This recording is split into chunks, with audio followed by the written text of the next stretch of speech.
They told him a black man had no business on that stage, that the son of a sharecropper, the grandson of slaves, should know his place.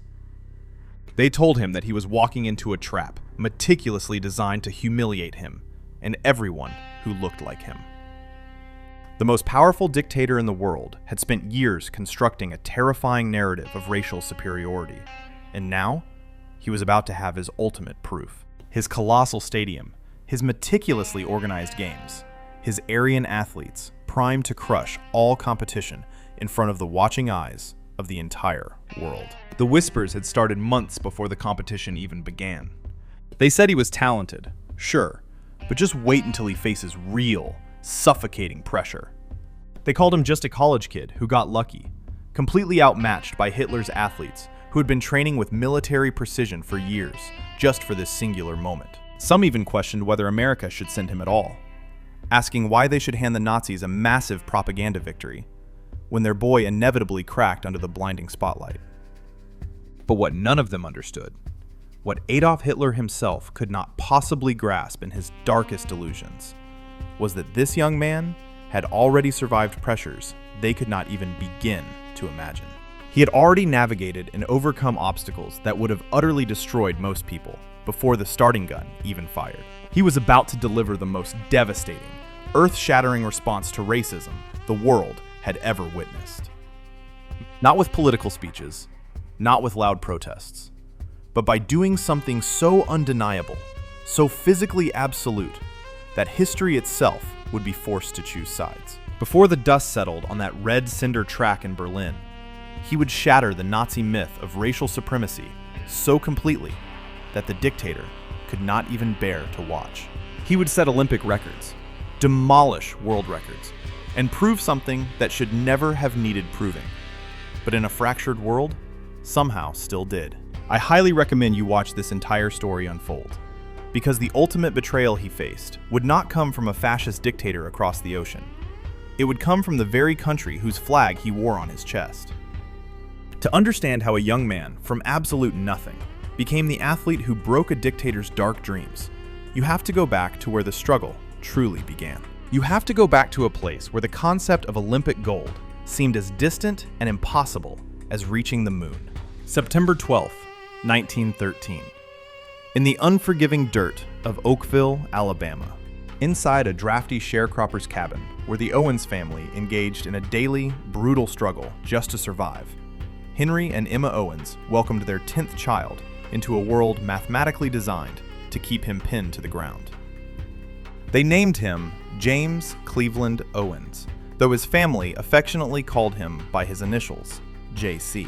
This was a boy born into an oppressive, suffocating system that effectively declared him property, a full 3 generations after the institution of slavery had supposedly ended.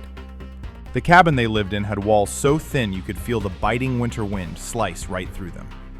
There was no electricity, absolutely no running water, just a poverty so deep and absolute that it felt like drowning. Outside, there were only the cotton fields, endless, blinding rows of white bowls that represented someone else's immense wealth, built entirely on the breaking backs of the Owens family. Young JC was a fragile child, sick almost constantly with a severe respiratory affliction his mother grimly called the devil's cold. He was entirely too frail to work the harsh fields with his older brothers, too weak to do much of anything besides trying to survive the passing of each agonizing day. The family barely had enough food to scrape by. They wore hand-me-down clothes until the fabric literally disintegrated into threads, and they lived every waking second under the crushing, violent weight of Jim Crow laws. These laws existed to make absolutely sure they knew exactly where they stood in the brutal racial hierarchy of the South, at the very bottom. Always at the bottom. This was the Deep South in the 1910s and 1920s, a terrifying landscape where lynchings were common enough to be treated as unremarkable events, and where a black child's entire future was rigidly determined the moment they took their first breath. A field hand, a domestic worker, a manual laborer, that was the absolute ceiling.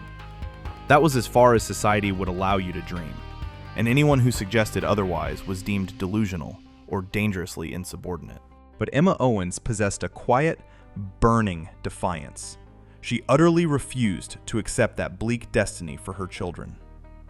She had heard whispering stories carried on the wind from the north, tales of cities like Cleveland, Detroit, and Chicago.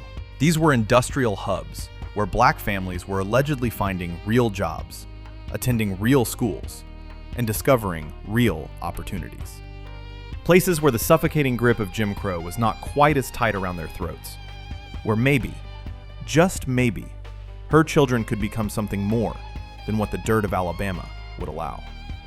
In 1922, when JC was just 9 years old, his father Henry made the agonizing but necessary decision. He sold everything they could possibly spare, their worn tools, their reliable mules, anything that held a fraction of value. The family of 13, mostly children, packed everything they owned into a few worn bags and joined the Great Migration, boarding a highly segregated train heading north to Cleveland, Ohio. They were leaving behind the only familiar home they had ever known for a sprawling, intimidating city they had only ever imagined in stories. The train ride itself served as a bitter education in American reality. White passengers sat in comfortable, spacious seats up front, while black passengers were crammed together in the sweltering, noisy back cars. They used separate bathrooms, drank from separate water fountains, moving through a completely separate America. When they arrived, Cleveland hit the young country boy like a roaring freight train. There were towering buildings scraping the sky, electric lights illuminating the night everywhere, and massive factories belching thick, black smoke that somehow smelled deeply of possibility. It was a world completely and utterly alien to the quiet, oppressive cotton fields of Alabama. The massive Owens family crammed themselves into a tiny apartment on the east side of the city, settling among other black families who had fled the South. The promised northern prosperity was, for the most part, a cruel myth. They still struggled daily to make rent, and they still went to bed hungry, and they still wore ragged clothes. But there was one critical, life-altering difference that would change the trajectory of history: school. James Cleveland was enrolled at Bolton Elementary School, which was an actual, solid building with running heat, actual books, and teachers who consistently showed up to teach. On his very first day in this new world, the teacher asked the shy boy his name.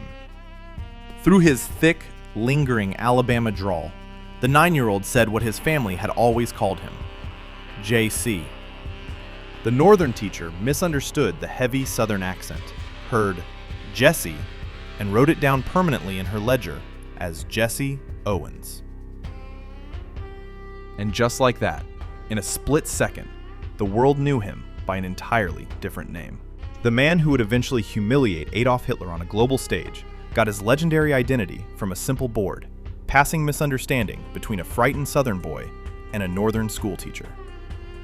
As he progressed to Fairmount Junior High School, Jesse was still the skinny, fragile kid, still battling severe breathing problems that made his chest burn.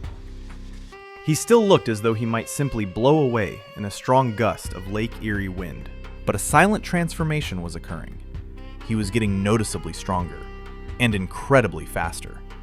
Then, one fateful day, during a routine gym class, a physical education instructor and track coach named Charles Riley was watching. Riley possessed a unique eye for raw talent, and when he saw young Jesse run during a simple warm-up, something massive clicked in his mind. The kid's form was entirely raw and completely untrained, but his natural explosive speed was the kind of terrifyingly rare gift you simply cannot teach a human being. Riley pulled the breathless boy aside after class and asked if he had ever seriously considered running track. Jesse had not. In his harsh reality, running was just something you did to catch a departing bus, not an organized sport, and certainly not something kids from his background did for glory. But Riley saw limitless potential, and more importantly, in the heavily segregated reality of 1920s Cleveland, Riley was one of those exceedingly rare teachers who firmly believed that raw talent deserved rigorous cultivation, entirely regardless of the color of a boy's skin. However, there was an immediate crushing problem.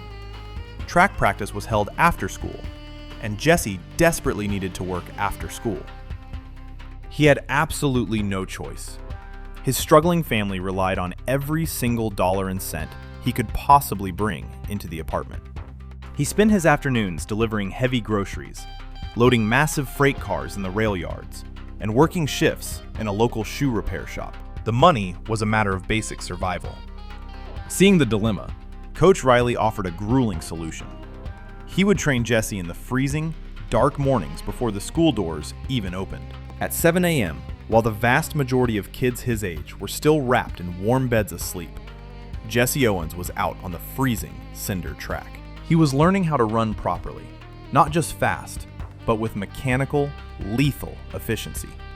Riley meticulously taught him the science of technique, exact body positioning, how to explosively erupt from the starting blocks, the precise geometry of arm movement, how to control his erratic breathing, and most importantly, how to mentally push past agonizing physical pain into a silent zone where only pure speed existed. Jesse never missed a single bitter morning.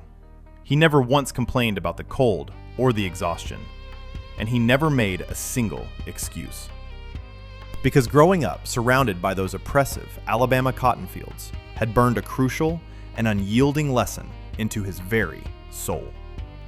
He knew that when rare opportunity finally knocks on your door, you do not just politely answer it, you kick the damn door down. By the time he was in the 8th grade, Jesse was completely destroying established junior high school records. At the tender age of 13, he ran the 100-yard dash in a blistering 11 seconds flat. He launched himself over 6 feet in the high jump, and he soared 22 feet, 11 3/4 inches in the long jump. These were staggering, gravity-defying numbers that would have thoroughly impressed seasoned adult athletes, let alone coming from a 13-year-old kid. It was utterly unheard of. But Jesse was not interested in just being impressive. He wanted to be absolutely dominant. In 1930, he practically enrolled at East Technical High School, a vocational institution, because Jesse was a realist. Learning a tangible trade meant guaranteed, steady employment, which was a reliable way to financially support his family. In his mind, running was just something fun he did on the side. Or at least, that is what he thought. By his senior year, in 1933, Jesse Owens had mutated from an exceptional athlete into a terrifying, undeniable national phenomenon. At the National Interscholastic Championships, held in Chicago in June of 1933, Jesse did something that grabbed the entire country by the throat and forced it to pay attention. He ran the 100-yard dash in an unbelievable 9.4 seconds, officially tying the world record. He did not just break the high school record. An 18-year-old kid had matched the fastest human beings on the entire planet.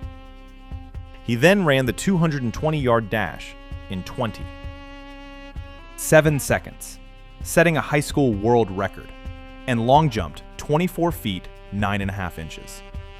3 grueling events, 3 historic records. At 18, elite college recruiters swarmed him like sharks. Every major university in the nation wanted Jesse Owens on their roster, seeing a once-in-a-generation talent that fundamentally changes athletic programs. But Jesse hesitated, burdened by reality. How could he possibly afford college when his family still desperately needed his income? Ohio State University wanted him badly enough to circumvent the racist rules of the era. In 1933, Ohio State flatly did not give black athletes scholarships, but they navigated the system by finding stable employment for his father, providing enough money to support the family so Jesse could attend, though he still had to work multiple exhausting jobs while studying and training relentlessly. In the fall of 1933, Jesse Owens became a Buckeye and walked straight into a wall of institutional racism, dressed up nicely as an opportunity. He was barred from living in the comfortable dorms with white students, forced to live off campus in boarding houses with other black athletes. When the track team traveled for meets, he could not eat at the same restaurants as his white teammates. He had to find blacks-only establishments, or simply go hungry. He could not sleep in the same hotels, forced to seek out separate, often inferior accommodations wherever the team went. The prestigious university absolutely loved his string of victories, splashed his name across front-page headlines, and gleefully used his success to build their grand reputation. But they would not even let the fastest man in the country eat his lunch in the same room as the white students. But Jesse did not complain publicly. He just focused entirely on the red cinder track, because he understood a fundamental, unassailable truth. The ticking stopwatch did not care about the color of a man's skin. Blinding speed was speed, and excellence was excellence. Under the relentless guidance of his coach, Larry Snyder, Jesse transformed from merely talented to an unstoppable force of nature. But it was one single, defining afternoon that elevated Jesse Owens from an exceptional collegiate athlete to a mythical figure. May 25th, 1935, in Ann Arbor, Michigan, at the Big Ten Championships. Jesse should not have even been in the stadium that day. A week earlier, he had violently fallen down a flight of stairs at a fraternity house, slamming his back so hard that the searing pain meant he could barely move his legs. Medical doctors explicitly told him to rest, warning him that competing was absolute insanity and could end his entire career before it truly started. But Jesse showed up anyway, heavily taped up, moving with careful, obvious pain. He convinced his coach to let him try just one single event, the 100-yard dash, just as a test. At exactly 3:15 p.m., Jesse stepped into the starting blocks. The gun fired, and he ran the 100 yards in 9.4 seconds, tying the world record with a back injury that should have kept him paralyzed in bed. He told his stunned coach he was continuing. At 3:25 p.m., exactly 10 minutes later, he knew his back could not handle multiple jumps, so he took one single attempt in the long jump. He sprinted, launched into the air, and landed at 26 feet, 8 1/4 inches. It was a staggering world record that would miraculously stand unbroken for the next 25 years. At 3:35 p.m., he ran the 220-yard dash in 20.3 seconds, setting another world record. And finally, at 4 p.m., just 45 minutes after he began, he crossed the finish line in the 220 low hurdles in 22.6 seconds, becoming the first human ever to break 23 seconds, claiming his final world record of the afternoon. In exactly 45 minutes, a young black man with a severe back injury set 3 outright world records and tied a 4th, establishing 5 world marks if you count the metric equivalents. Sports historians unanimously point to that singular day as the greatest athletic performance in the history of human existence. The news of this superhuman feat exploded across America like a shockwave, turning Jesse Owens into a massive national sensation and the overwhelming favorite for the 1936 Olympic Games. But across the dark waters of the Atlantic Ocean, a sinister threat was gathering power. In 1931, the International Olympic Committee had innocently awarded the 1936 Games to Berlin, Germany.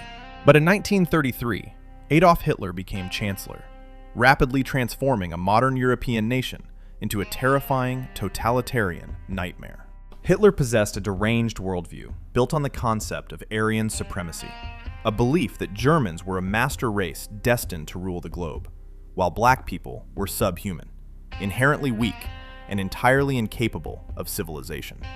Now, the grand stage of the Olympics was coming to his capital, and Hitler intended to use the Games as the ultimate propaganda weapon, a flawless demonstration to the entire watching world of his master race's physical superiority. He had the stadium, he had the cameras, he had the absolute power. But Adolf Hitler had one massive, insurmountable problem that he never saw coming. America was sending a track team, and the absolute best, most lethal athlete on the face of the earth was a young black man from Ohio named Jesse Owens. A collision of epic proportions was completely inevitable. We all face insurmountable odds, but very few of us have ever had to stare down an entire empire praying for our downfall. Before we step onto the cinder track of that terrifying Berlin stadium, I want to hear from you down in the comments. What is the single biggest obstacle you've ever had to overcome in your life? And what city are you watching this from? Leave a comment below, and let's dive into the belly of the beast. They were told that sports and politics should never mix. They were told that the interlocking rings of the Olympic movement were a sacred, untouchable symbol of international peace, completely insulated from the dark, grasping ambitions of politicians and dictators. But in the sweltering summer of 1936, that comforting illusion was violently ripped apart. While Jesse Owens was out on the dirt tracks of the American Midwest, wiping stinging sweat from his eyes and grinding world records into dust, the Third Reich was meticulously constructing the most sinister and grandiose theatrical production in modern human history. Adolf Hitler did not just want to host the Olympic Games. He intended to weaponize them. He planned to use the massive global spectacle as a colossal bill, undeniable demonstration of Aryan supremacy to a watching, trembling world. The Nazi propaganda machine, operated with terrifying efficiency by Joseph Goebbels, was running at maximum capacity.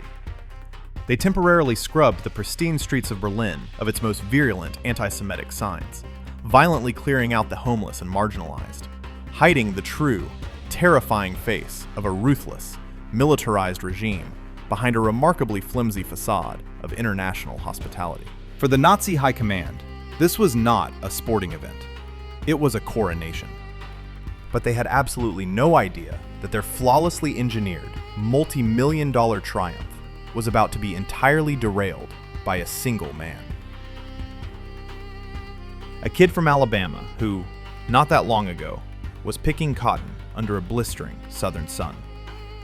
Back in the United States, however, a massive, bitter political storm was brewing, threatening to ground Jesse before he ever took flight. America was fractured. As terrifying whispers of what was truly happening inside Nazi Germany began to leak across the Atlantic, the systemic persecution of Jewish people, the brutal racial purging, the aggressive military buildup, many prominent Americans demanded a complete and total boycott of the Games. The NAACP directly appealed to Jesse. Walter White, the leader of the organization, wrote a deeply personal, agonizing letter to the young track star. He practically begged Jesse to show solidarity and refused to board the ship. "How can you represent a country," they asked, "on the soil of a tyrant who publicly considers you subhuman? How can you sprint under the banner of the Stars and Stripes when, back in your own country, your people are forced to the back of the bus and lynched from the branches of southern trees?" The psychological pressure bearing down on the 22-year-old was astronomical. Daily newspaper editorials tore him apart from both sides. On one hand, his own community demanded a rigid moral stand.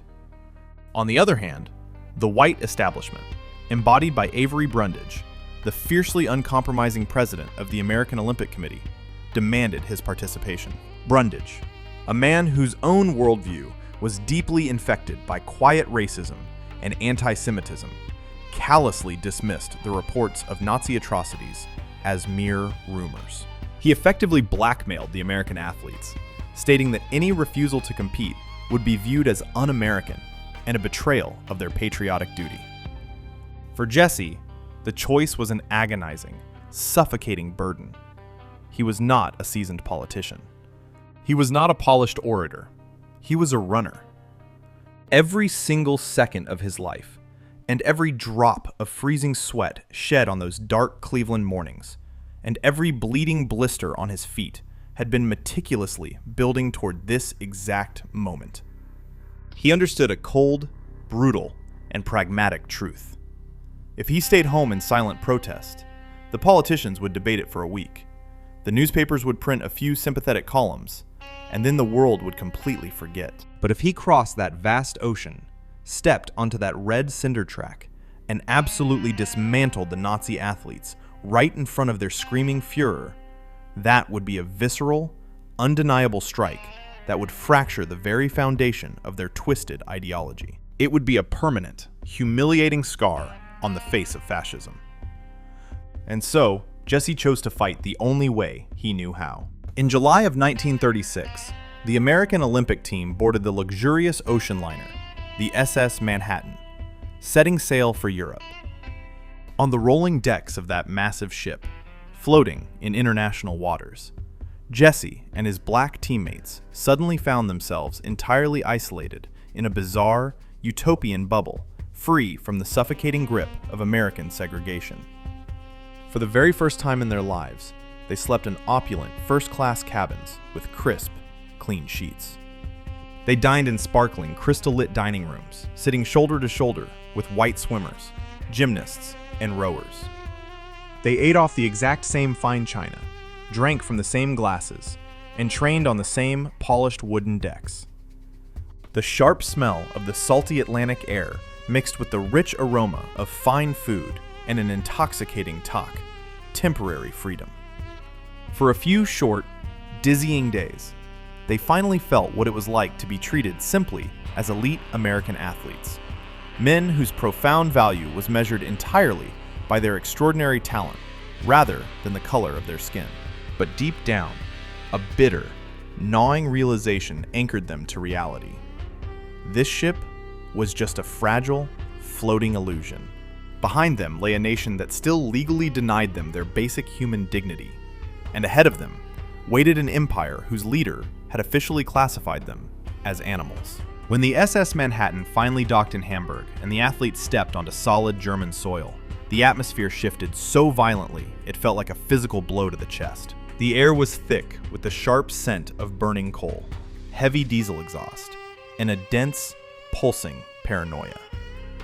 Berlin greeted them with an aggressive, suffocating ocean of crimson. From every single building, hanging from every street lamp, looming over every major intersection, were gigantic, blood-red banners bearing the harsh, black, spider-like geometry of the swastika. The streets were heavily patrolled by squads of SS officers in immaculately tailored black uniforms, their faces frozen in the cold, emotionless masks of executioners. This was a nation rapidly mobilizing for total, apocalyptic war, deeply hypnotized by the myth of its own divine invincibility. But then, something happened that made the Nazi high command grind their teeth in absolute, helpless rage. When the train carrying the American team pulled into the Berlin station, Jesse Owens was not met with hostile, racist silence or contemptuous spits. Instead, a massive, uncontrollable mob of ordinary German citizens, tens of thousands of men, women, and children, violently broke through the rigid police cordons. They were screaming, "Wo ist Owens? Wo ist Owens? Where is Owens?" They thrust their hands forward, waving autograph books, frantically begging just to graze the fingertips of the man whose legendary, mythic speed had crossed the ocean long before he did. The German public, defying the relentless blows, iron-fisted brainwashing of Goebbels' propaganda machine, did not see a member of an inferior race. They saw an absolute, undeniable superstar.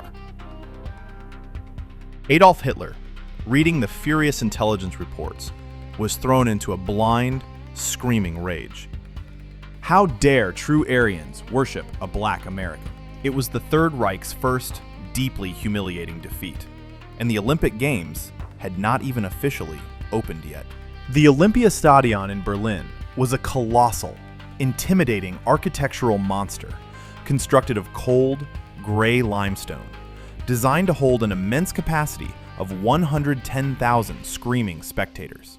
It was intentionally engineered to psychologically crush anyone who dared to walk onto its field. Its monumental headis, severe columns, and rigid hideous, fascist geometry were meant to instill a paralyzing sense of absolute insignificance before the unforgiving majesty of the Nazi Empire. And situated perfectly in the dead center of this gigantic, seething bowl, in a specialized, elevated box, looking down on everyone, sat Adolf Hitler himself, flanked by his highest-ranking generals. August 3rd, 1936, the day of the 100-meter dash final. The absolute pinnacle of the Olympic Games, the definitive coronation of the fastest human being on the planet. This was the exact moment of truth they had all been waiting for. The air inside the stadium was so thick with electric political tension that every single breath felt heavy. The massive concrete stands were a chaotic, undulating sea of military uniforms, Nazi armbands, and swastika flags. The deafening, coordinated roar of 110,000 throats echoed ominously over the meticulously groomed red track, vibrating deep inside the bones of the athletes. And down there, on the ground level, standing in total, terrifying isolation against the face of a completely hostile empire, was Jesse Owens. Imagine that suffocating moment of bone-chilling loneliness. Imagine the unnatural, ringing silence that suddenly slammed down over the massive stadium when the starter raised his pistol. The entire colossal weight of the Nazi state's hatred pressed down directly onto the narrow shoulders of a sharecropper's son from Alabama. They desperately wanted him to break. They physically needed him to flinch, for his muscles to lock up in absolute animal terror in the presence of their Führer. Hitler leaned forward aggressively in his elevated box, his eyes burning into the track, greedily anticipating the inevitable triumph of pure Aryan blood over the so-called degenerate American team. The sharp, violent crack of the starter's pistol ripped through the thick air. In that microscopic fraction of a second, when the steel spikes of Jesse's shoes violently bit into the red cinder track, the rest of the world simply ceased to exist. There was no screaming dictator, no suffocating swastikas, no Jim Crow laws, no crushing poverty of the Cleveland slums. There was only the 100-meter straightaway, his body, mercilessly forged in the freezing dark of 1,000 exhausted mornings, engaged like a flawless, frictionless machine. He erupted from the starting blocks with such terrifying, explosive velocity that gravity itself seemed to momentarily lose its grip on him. By the halfway mark, he had already violently separated himself from the pack. The elite German and European champions, the supposed pride of their master races, were desperately, helplessly, swallowing his dust far behind him. Jesse Owens savagely tore through the finish tape, clocking a blistering 10.3 seconds. He did not just win the race. He utterly, ruthlessly humiliated them. He captured his first gold medal, and the first of 4 that would violently alter the trajectory of global history. The stadium erupted, and Hitler, disgusted, reportedly stormed out of his box, refusing to publicly congratulate the man who had just shattered his racial theories in less than 11 seconds. But the 100-meter dash was just pure speed. The real psychological warfare was about to begin in the long jump pit, where Jesse would be forced to go head-to-head against Hitler's personal, genetically perfect Aryan prototype. A man tasked with breaking Jesse's spirit right on the dirt make. Before we step into the psychological meat grinder of the long jump, I want you to drop down into the comments right now and tell me, have you ever been put in a position where absolutely everyone in the room wanted you to fail? How did you handle that suffocating pressure? Let me know, and let's get back into the arena. They told him that speed was one thing, but precision under psychological torture was entirely another. Winning the 100-meter sprint was a breathtaking display of raw, explosive power. But the long jump was a completely different animal. It was a game of mathematics, timing, and absolute mental fortitude. You had to sprint at maximum velocity down a narrow runway, hit a wooden takeoff board precisely without crossing the foul line by even a millimeter, and launch your body against gravity. It was the morning of August 4th, 1936, and the Nazi officials officiating the long jump qualifications had prepared a very specific, quiet trap for the American champion. Jesse Owens jogged down the red cinder runway in his heavy, dark blue cotton warm-up suit just to test the firmness of the dirt, a standard practice for jumpers trying to get a feel for the pit. He ran through the pit, not even attempting a jump, but the German judge, wearing a stern expression and an official blazer, aggressively raised a red flag. He declared that because Jesse had run down the runway, it counted as his first official attempt. A foul. Strike 1. Jesse was stunned. This was not how the rules were applied anywhere else in the world. But he was in a stadium where the rules were dictated by a regime that desperately wanted him to fail. How do you break the fastest man alive? You quietly change the rules when he is not looking. Frustrated, his heart rate spiking with sudden, unexpected adrenaline, Jesse lined up for his second qualifying jump. He needed to clear 7.15 meters to advance to the finals. He sprinted down the runway, his eyes locked on the pit, and launched himself. It was a massive jump, easily clearing the required distance, but as he landed in the sand, he heard the sharp, sickening blast of the judge's whistle. Another red flag shot up into the thick Berlin air. He had overstepped the wooden takeoff board by a fraction of an inch. Strike two. Suddenly, the invincible Jesse Owens, the man who had set the world record in this exact event just a year prior in Michigan, was standing on the precipice of absolute humiliation. He had one single jump remaining. If he fouled again, he would be eliminated in the qualifying rounds. It would be a catastrophic embarrassment, a headline that Joseph Goebbels' propaganda machine would eagerly print in bold black letters across every newspaper in Germany. American degenerate fails on global stage. Up in his elevated box, Adolf Hitler was reportedly watching with intense, predatory interest. Down on the field, the 110,000 German spectators murmured in a low, buzzing crescendo. They could smell blood in the water. And standing near the pit, watching Jesse pace back and forth in agonizing anxiety, was the man handpicked by the Third Reich to execute Jesse's athletic dreams.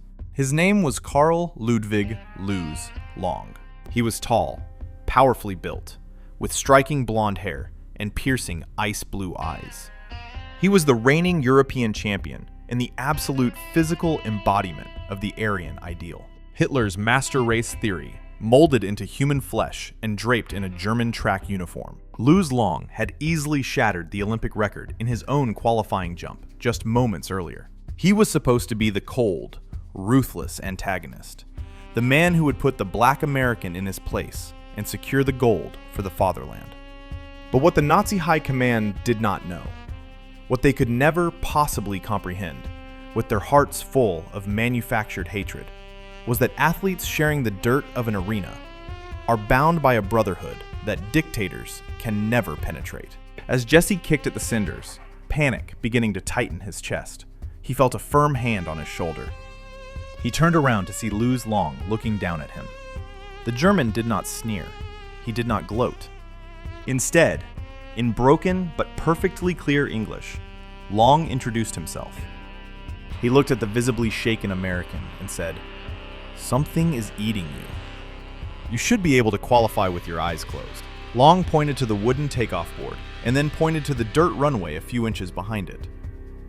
He offered a piece of advice that would become legendary in the annals of sports history. He told Jesse to take his towel and lay it down on the dirt a half foot before the foul line. "Take off from there," the blonde German suggested. "You will not foul, and you have more than enough distance to qualify." It was a staggering act of sportsmanship.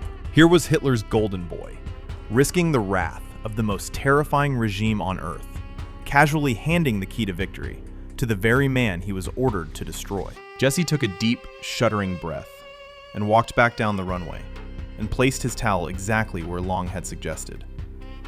He sprinted, leaped from the safe mark, and easily cleared the qualifying distance. The crisis was averted. Later that afternoon, the finals became a spectacular, high-stakes duel between the kid from Alabama and the pride of Germany. They went back and forth, trading massive jumps, matching each other stride for stride while the stadium crowd roared in a state of absolute delirium. But on his fifth jump, Jesse tapped into that quiet, untouchable zone he had found on those freezing Cleveland mornings. He hit the board with perfect, violent precision and soared through the air, seemingly hanging suspended above the sand for an impossible amount of time. He landed at an astonishing 8.06 meters, 26 feet, 5 1/4 inches, a new Olympic record. Gold medal number 2. What happened next was an image so incredibly powerful that it struck at the very heart of the Nazi ideology. Luz Long did not sulk in defeat. He did not offer a stiff, mandated Nazi salute to his Führer. Instead, the blonde-haired German sprinted into the sandpit, grabbed Jesse Owens by the hand, and threw his arm around the black American's shoulders. Right there, directly in front of Adolf Hitler's viewing box, in front of 110,000 German citizens, the two men paraded around the track, laughing and embracing as equals. Hitler was completely livid. He abruptly left the stadium, refusing to witness the medal ceremony. Decades later, Jesse Owens would reflect on that moment, stating that you could melt down all the gold medals and cups he had ever earned, and they would not be a plating on the 24-carat friendship he felt for Luz Long at that moment. Long would later be sent to the front lines of World War II, dying in a British military hospital in Sicily. But his act of defiance on that red dirt track remains immortal. The following day, August 5th, Jesse was back on the track for the 200-meter dash. At this point, the psychological warfare had completely failed, and Jesse was running with an aura of total invincibility. He blazed through the curve, his legs churning with mechanical perfection, leaving the field in his wake, to cross the finish line in 27 seconds. Another Olympic record. Gold medal number 3. He was the undisputed king of the games. He's the most famous man on the planet.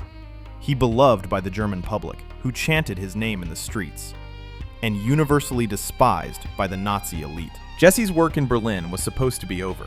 He had won his 3 events, cemented his legacy, and was ready to pack his bags and return to America a hero.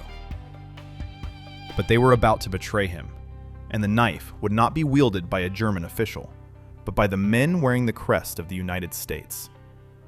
The final track event was the 4x100-meter relay.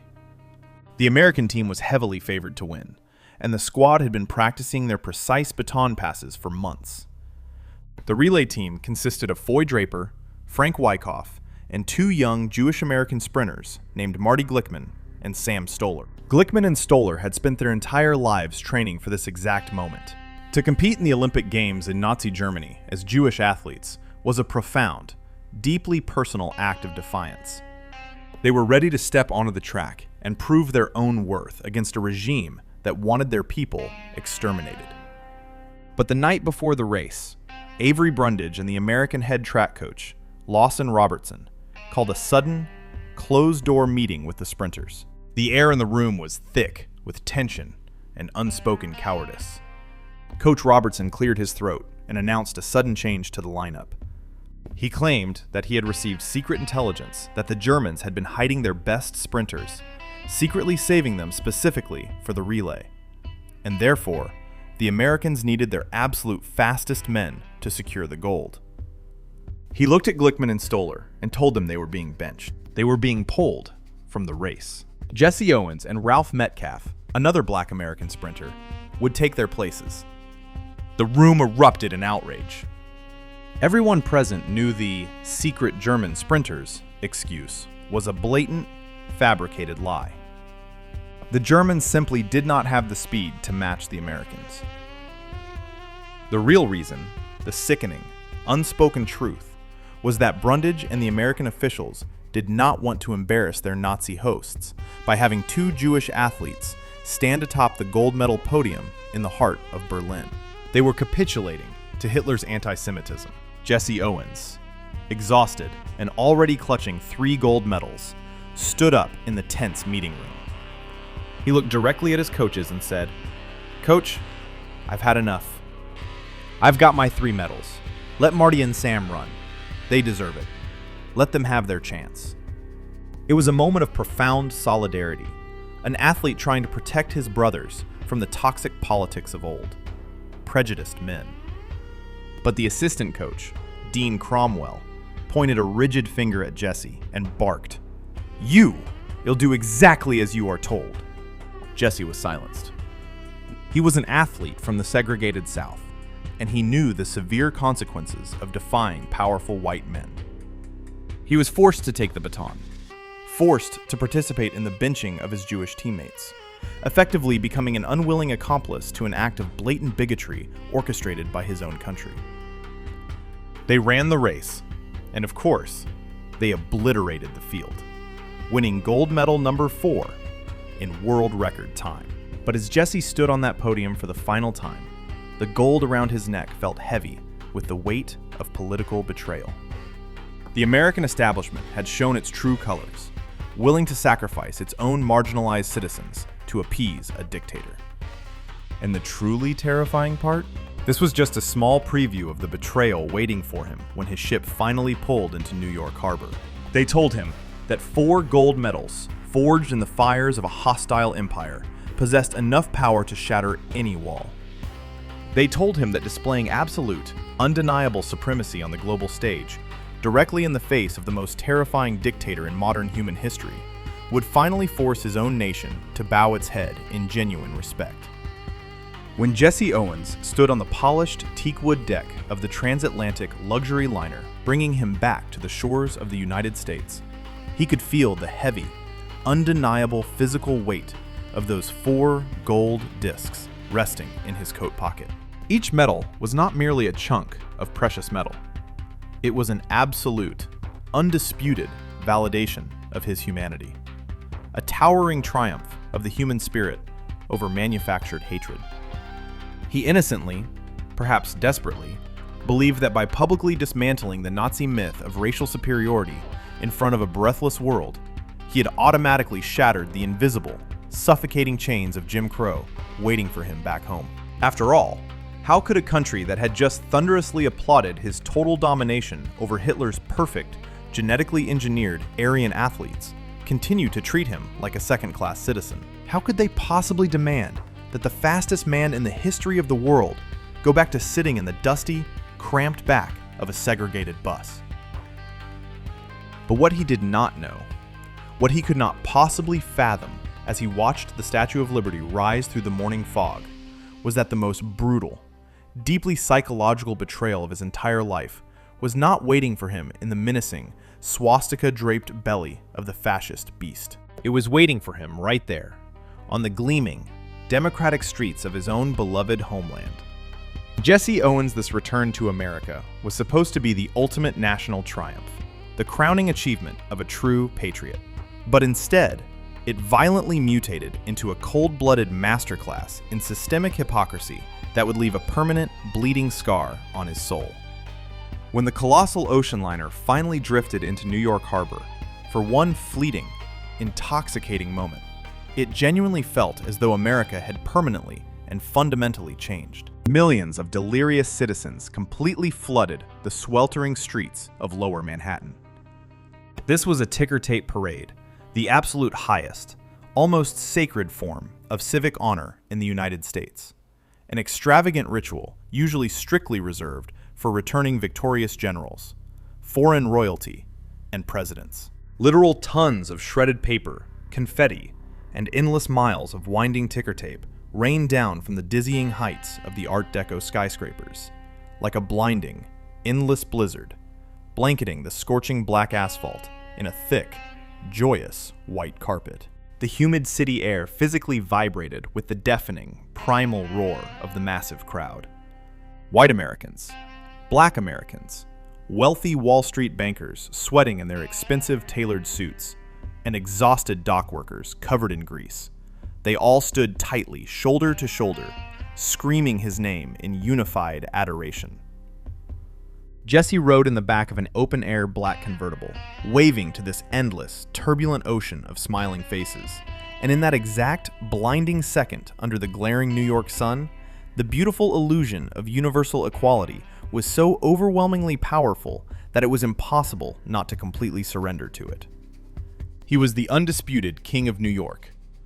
He was the lone savior of American pride, the man who had single-handedly protected the honor of the Stars and Stripes.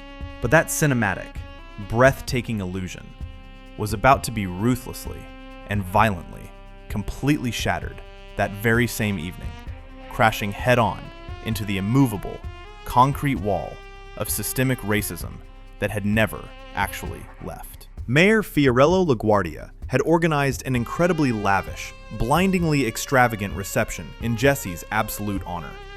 The chosen venue was the legendary Waldorf Astoria Hotel, the most opulent, exclusive, and fiercely guarded establishment not just in the city, but arguably on the entire planet. It was the ultimate good, glittering bastion of American wealth, a gilded fortress where the absolute upper crust of high society, multimillionaires, Hollywood elite, and the most powerful politicians gathered to drink expensive champagne beneath massive, dripping crystal chandeliers. Jesse, wearing his absolute best, flawlessly tailored black tuxedo, arrived at the grand entrance of the hotel alongside his wife, Ruth. He was the undisputed guest of honor. This entire extravagant banquet, the blinding flashbulbs of the press, the mountains of expensive food, it was all meticulously orchestrated entirely for him. But as the four-time Olympic champion, the very man who just weeks prior had forced the furious dictator of the Third Reich to flee a stadium in impotent rage, approached the heavy, revolving brass and polished glass doors.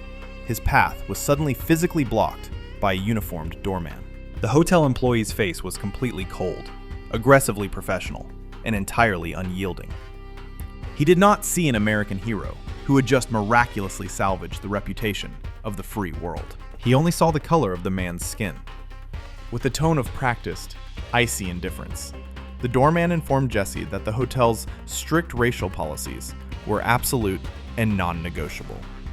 Black people were categorically, strictly forbidden from using the main entrance, absolutely regardless of how many Olympic gold medals were hanging around their necks. Imagine the sheer suffocating horror of that exact moment. Imagine the crushing, visceral blow to a man's fragile psyche. You were just being worshipped by millions of screaming people, your name echoing off the tops of skyscrapers. And now, in the exact same breath, you are flatly told that you are simply not clean enough to walk through the exact same doors as the white guests who are literally showing up to celebrate your own historic victory. The doorman casually pointed a white-gloved finger toward a dark, filthy, rat-infested alleyway behind the towering building.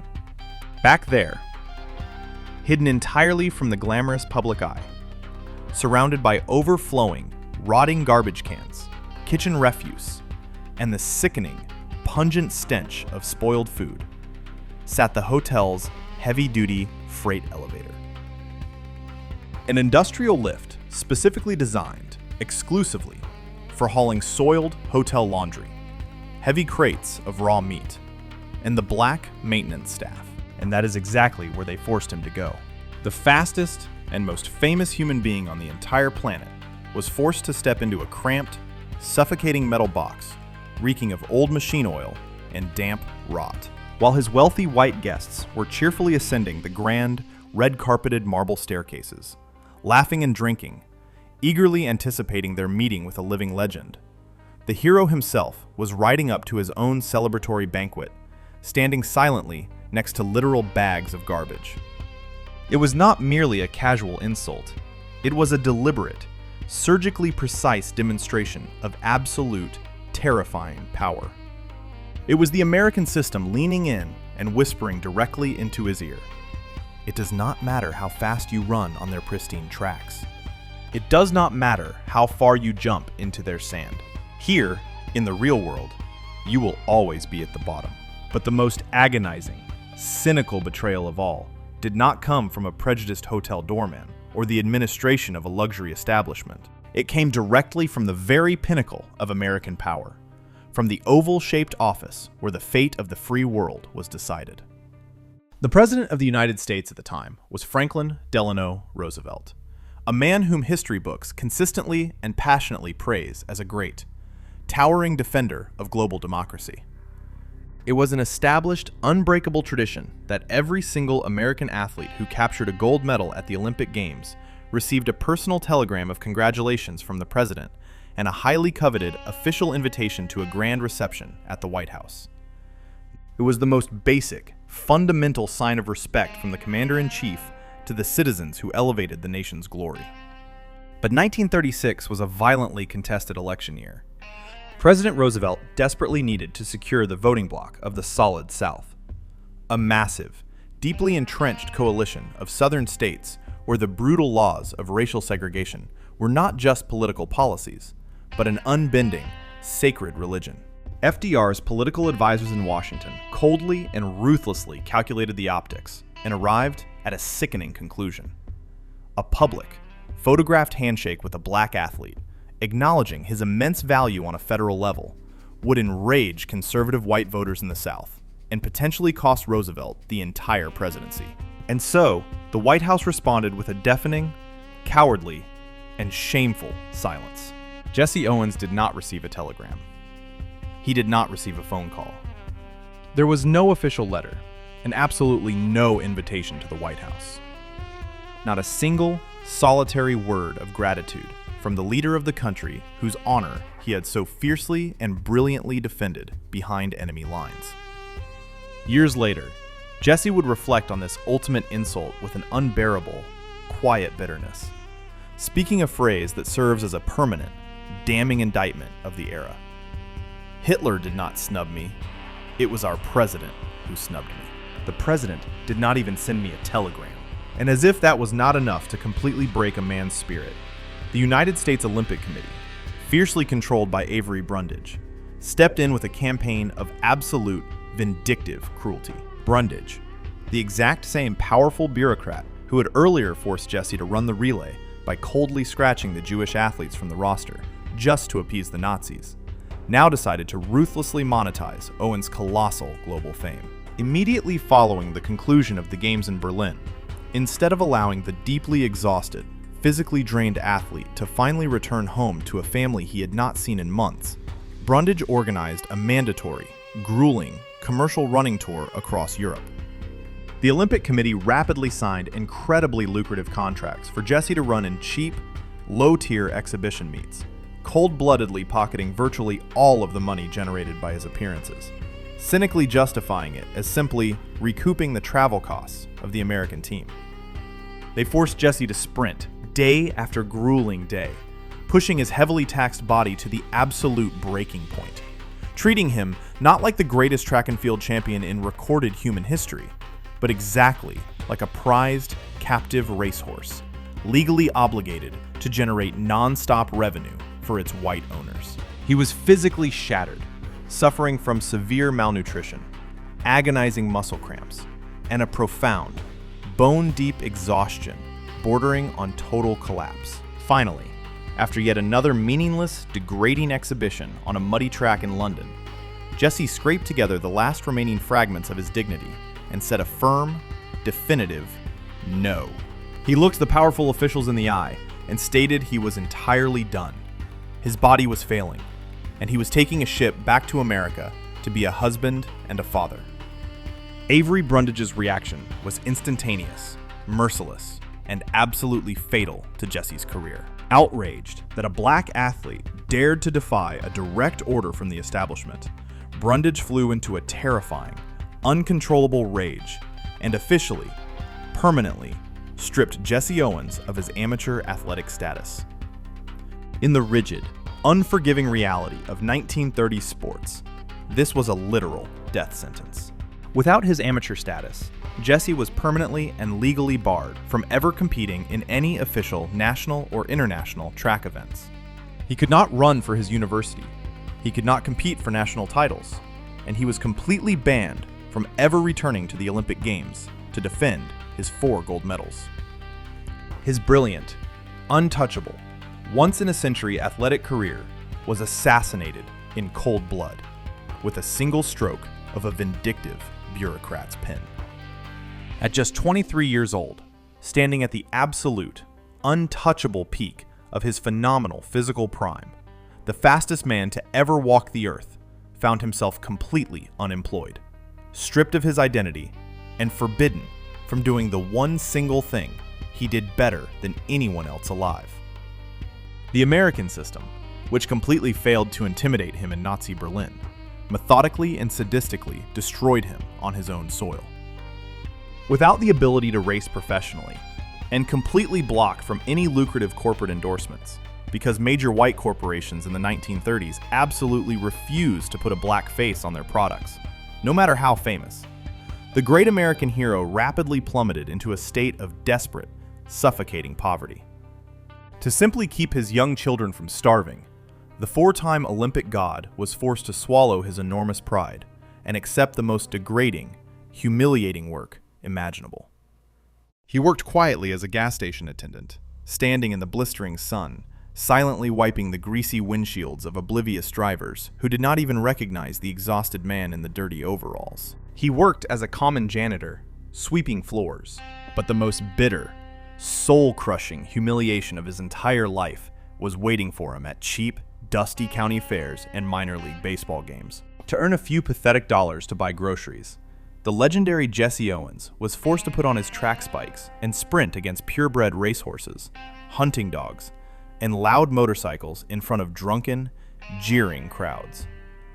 The man who had single-handedly crushed the most dangerous ideology on earth, the man whose name belonged carved in marble, was reduced to a circus sideshow, forced to race farm animals in the dirt just for a meal. When deeply uncomfortable sports journalists asked him if he felt utterly degraded running against horses in the mud, Jesse responded with a profound, tragic dignity that still haunts history. People say that it was degrading for an Olympic champion to run against a horse. But what was I supposed to do? I had 4 gold medals, but you can't eat 4 gold medals. There was no television, no big advertising, no endorsements then. Not for a black man, anyway. You cannot eat gold medals. They told him that time eventually heals all wounds, that the long arc of history always bends toward justice, and that a nation will ultimately recognize and reward its truest heroes. But as the suffocating grip of the 1930s bled into the turbulent 1940s, Jesse Owens found himself trapped in a grinding, humiliating daily reality that felt entirely devoid of justice.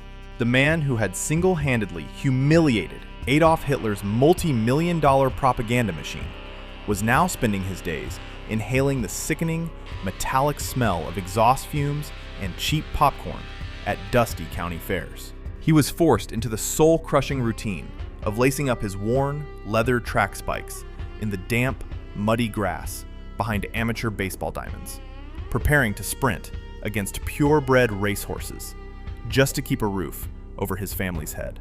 The visceral indignity of the starter's pistol cracking over a chaotic, jeering crowd of spectators who viewed him not as an Olympic god, but as a tragic circus attraction, took a profound psychological toll. He tried to start his own businesses, a dry cleaning chain, a public relations firm, but the American financial system was aggressively rigged against black entrepreneurs. Banks systematically denied him loans. Business partners ruthlessly swindled him, and he was repeatedly driven into crushing bankruptcy. The very same government that had cowardly refused to invite him to the White House suddenly showed an intense, predatory interest in him when the Internal Revenue Service aggressively audited his chaotic, desperately scraped-together finances. The United States government, having completely abandoned him to the wolves, now threatened to throw the 4-time gold medalist into federal prison for tax evasion, demanding money he simply did not possess. But then, the global tectonic plates shifted, and the United States government suddenly realized they desperately needed the exact man they had so callously thrown into the gutter. As the ashes of World War II settled, the terrifying, icy paranoia of the Cold War gripped the globe. The Soviet Union was rapidly expanding its influence across Asia, Africa, and South America, and their most potent, devastating piece of anti-American propaganda was the brutal, undeniable reality of Jim Crow segregation in the American South. The Soviets loudly broadcasted to the developing world that the United States was a hypocritical, violently racist empire that lynched its own citizens. Panicking, the U.S. State Department needed a powerful, unassailable symbol to deploy behind the Iron Curtain to counter this narrative. They needed a black man who represented the absolute pinnacle of the American dream. They dusted off Jesse Owens, wrapped him in a tailored suit, handed him a government-approved script, and appointed him as an official goodwill ambassador. The staggering, breathtaking hypocrisy of this assignment was almost too heavy to bear. Jesse was flown across the globe to India, Malaya, and the Philippines, tasked with standing before massive crowds to preach the glorious virtues of American democracy, freedom, and equal opportunity. He was ordered to look into the eyes of oppressed peoples and swear that the United States was a land of limitless possibility, all while knowing, deep in his bones, that back in his own country, black children were being murdered for whistling at white women, and black churches were being violently blown to pieces. He became a high-profile diplomat for a country that still would not legally allow him to sit at a Woolworth's lunch counter. It was a psychological crucible, forcing him to sell a shimmering, golden illusion that he had been entirely denied. But Jesse swallowed his pride and played the part, because the brutal realities of his life had forged him into an ultimate, pragmatic survivor.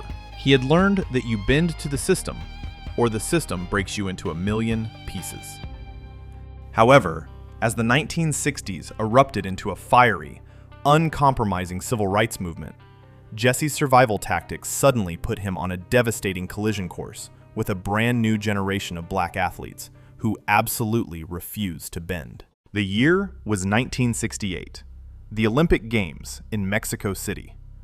The world watched in stunned silence as two young black American sprinters, Tommy Smith and John Carlos, stood on the medal podium, bowed their heads, and raised black-gloved fists into the thin mountain air as the national anthem played. It was a raw, visceral, and incredibly dangerous act of defiance against systemic racism and poverty. The United States Olympic Committee, terrified of the political fallout, immediately dispatched their most famous ambassador to the Olympic Village to crush the rebellion. They sent Jesse Owens into the dormitories to talk the young, radical athletes down. Imagine the sheer, suffocating tension inside that cramped, concrete dorm room. On one side stood Jesse Owens, 55 years old, a man who had suffered the ultimate betrayals, who had raced horses in the mud and smiled for the cameras just to survive the darkest eras of American history. On the other side stood a fiery, unapologetic generation who looked at Jesse not as a pioneer, but as a relic of a subservient, humiliating past. The young athletes furiously argued with him. They called him an Uncle Tom, a government stooge, a man who had allowed the white establishment to violently strip him of his dignity and was now doing their dirty work. The accusation hit Jesse like a physical blow to the chest. He left the village deeply wounded, and initially, he publicly condemned Smith and Carlos, calling their raised fists a meaningless, empty gesture that disrespected the pure spirit of the games. He could not understand why these young men were actively choosing to destroy their own careers, entirely forgetting that the establishment had destroyed his career, regardless of his impeccable, quiet obedience. It was a tragic, heartbreaking generational divide. The man who had painstakingly broken the door off its hinges was now being trampled by the people walking through it. But true greatness is not defined by stubborn perfection. It is defined by the agonizing, difficult capacity to evolve. Jesse Owens was a man of profound intellect and deep reflection. Over the next 4 years, he watched the world violently shift. He watched the assassinations of Martin Luther King Jr. and Robert Kennedy. He watched cities burn, and slowly, painfully, he looked into the mirror and realized that the young militants in Mexico City were right. They were fighting the exact same relentless war he had fought in Berlin. They were just using a different set of weapons. In 1972, in an act of staggering vulnerability for a man of his legendary status, Jesse published a book titled, I Have Changed. Within its pages, he completely retracted his criticism of Smith and Carlos. He openly admitted that his own perspective had been deeply warped by a lifetime of forced subservience and survival. He wrote, with bone-chilling clarity, I realized now that militancy, in the best sense of the word, was the only answer where the black man was concerned. That any black man who was not a militant in 1970 was either blind or a coward. He had finally, completely broken the psychological chains that the establishment had placed on him. And only then, when he was in his twilight years, did the nation finally decide to officially settle its massive, unpaid debt. On August 5th, 1976, exactly 40 years to the week after he humiliated the Third Reich on the red dirt of the Olympiastadion, the phone finally rang. It was not Franklin D. Roosevelt, it was not Harry Truman, and it was not John F. Kennedy. It was President Gerald Ford. Jesse Owens was finally invited to walk through the front doors of the White House. He stood in the ornate, glittering East Room, his body tired, his lungs heavily compromised from a lifetime of chain smoking, a nervous habit he had adopted to cope with the crushing stress of his existence. The President of the United States draped the Presidential Medal of Freedom, the highest civilian honor in the country, around his neck. The room erupted in thunderous applause. It was a beautiful and historic moment, but it was impossible to ignore the heavy and melancholic truth hovering in the air. It had taken the United States government exactly 4 agonizing decades to acknowledge the man who had saved its honor in 3 seconds. 4 years later, on March 31st, 1980, James Cleveland Owens took his final breath in a hospital bed in Tucson, Arizona, succumbing to lung cancer at the age of 66. But the echoes of his footsteps on that Berlin track never faded. They reverberated through the decades, connecting him to an unbreakable lineage of defiant heroes.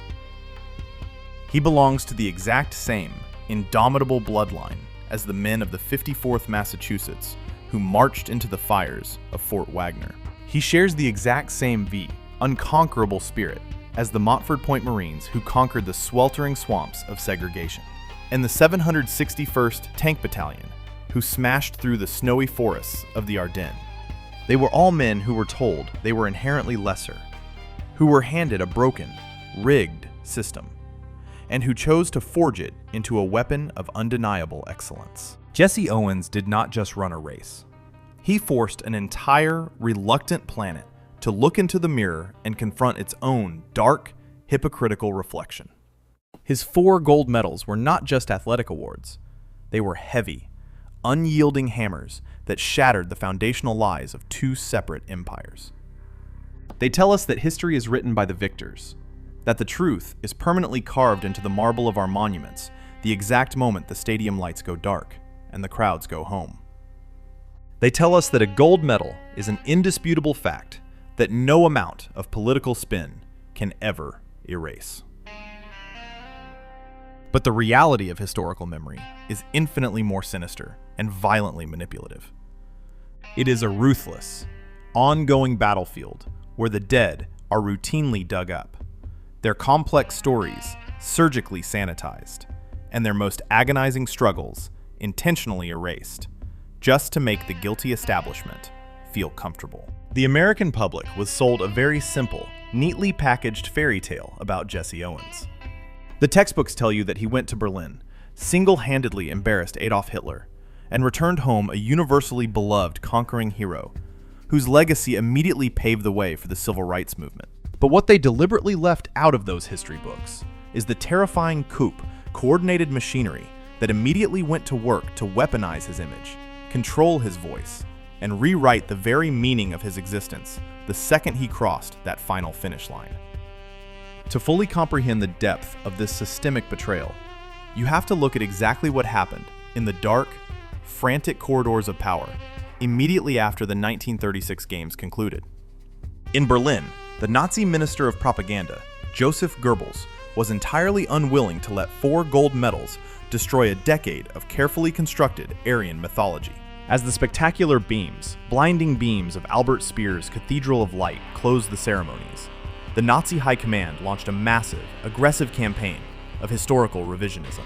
They flooded European newspapers with pseudo-scientific articles, aggressively claiming that Black Americans were not actually human athletes, but rather non-human auxiliaries. The Nazi press coldly argued that letting Jesse Owens compete against white Germans was a biological anomaly, exactly like deploying a captive cheetah or a wild gazelle on the track. They insisted it was fundamentally unfair, but more importantly, that it did not invalidate the supremacy of the Aryan race among civilized humanity. While Jesse was packing his bags in the Olympic Village, just a few miles away, the concrete and barbed wire of the Sachsenhausen concentration camp were already being laid down. He had run his legendary races, breaking world records, literally in the chilling, encroaching shadow of the incoming Holocaust. The Nazis could not physically take his medals, but they immediately attempted to strip away his humanity to protect their fragile, murderous egos. But the truly terrifying realization for Jesse was not the predictable racism of a fascist enemy. It was the insidious, smiling hypocrisy of his own government. Back in the United States, the American political and athletic establishment desperately needed the immense global prestige of those 4 gold medals. But they absolutely did not want the inconvenient, bleeding reality of the black man who wore them. They began a decades-long, meticulous process of scrubbing the blood and dirt off Jesse's legacy. They aggressively promoted the photographs of him saluting the American flag on the podium, but they deliberately buried the story of the filthy freight elevator at the Waldorf Astoria. They wanted the shimmering image of the ultimate grateful patriot, but they desperately needed the public to ignore the agonizing reality of a man forced to raise purebred farm animals in the mud just to pay his rent. The establishment realized that a defiant, angry black hero was dangerous to the rigid social order of 1930s America. So, they systematically starved him out, denying him the lucrative corporate endorsements that were freely handed to white athletes, forcing him into a state of financial desperation, where he had absolutely no choice but to smile and be compliant and play the role of the quiet, non-threatening ambassador they demanded him to be. If you think the government simply ignored him after President Roosevelt cowardly refused to send a telegram, you profoundly underestimate the paranoia of the American intelligence apparatus. When Jesse Owens, desperate to find a way out of crushing poverty, began attempting to organize his own businesses and occasionally speak out about the horrific inequalities facing black Americans, the federal government did not see a struggling national treasure. They saw a highly influential, potentially subversive threat. Deep within the heavily guarded walls of the Department of Justice, under the direct, watchful eye of J. Edgar Hoover, the Federal Bureau of Investigation quietly opened a surveillance file on the 4-time Olympic champion. The fastest man on the face of the earth, the very man who had defended the absolute honor of the United States behind enemy lines, was suddenly being tracked by his own government like a foreign spy. FBI informants monitored his public appearances, scrutinized his desperate business dealings, and meticulously documented his associations. The system that legally refused to let him eat in a white-owned restaurant was simultaneously spending taxpayer dollars to ensure he did not become too powerful or too vocal. Meanwhile, the architect of Jesse's financial and professional ruin, Avery Brundage, the man who maliciously stripped him of his amateur status for simply wanting to go home to his family, was handsomely rewarded by the very same system. Brundage did not face any consequences for destroying the greatest athlete of the century. Instead, he rapidly ascended to the absolute pinnacle of global sports power, eventually becoming the untouchable president of the International Olympic Committee. For over 2 decades, Brundage ruled the Olympic movement with a tyrannical iron fist, fiercely protecting the elitist, upper-class concept of amateurism that systematically kept poor and working-class minority athletes from monetizing their own bodies. The man who forced Jesse to run the relay instead of the Jewish sprinters, the man who handed Jesse a literal professional death sentence, was allowed to build a massive, global empire using the exact same bureaucratic guillotine he had tested on a 23-year-old kid from Ohio. What the American establishment did to Jesse Owens in 1936 became the official, silent blueprint for how the system would ruthlessly handle defiant black athletes for the next 50 years.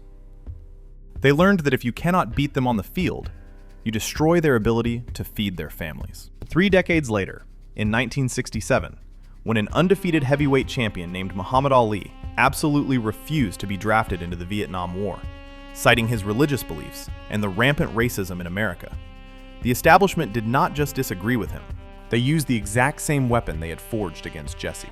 They instantly stripped Ali of his boxing license, robbed him of his heavyweight title, and stole the absolute physical prime of his athletic career.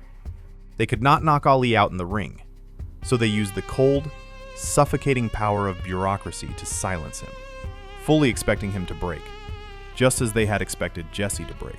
Jesse Owens was not just an athlete. He was the primary test subject for a system desperately learning how to control, package, and neutralize Black power. The internal, psychological toll of this dual existence, being universally recognized as a global symbol of athletic perfection, while simultaneously being treated as a second-class citizen under the threat of surveillance and financial ruin, quietly devastated his physical body. The man possessed what sports scientists considered the greatest set of lungs and the most perfectly engineered cardiovascular system in the history of human biology. Yet, the relentless, buzzing anxiety of his daily survival, the suffocating stress of maintaining a forced smile while carrying the unbearable weight of his race on his shoulders, drove him to a deeply destructive coping mechanism. Jesse began smoking up to a pack of cheap cigarettes every single day. The bitter irony is almost too painful to articulate. The very lungs that had effortlessly propelled him to world records, the lungs that had outlasted the finest athletes the Third Reich could produce, were slowly, systematically destroyed by the toxic smoke he inhaled just to calm the sheer panic of trying to survive in the country he had made famous. The American system did not just break his spirit, it forced him into habits that eventually, prematurely, stopped his heart.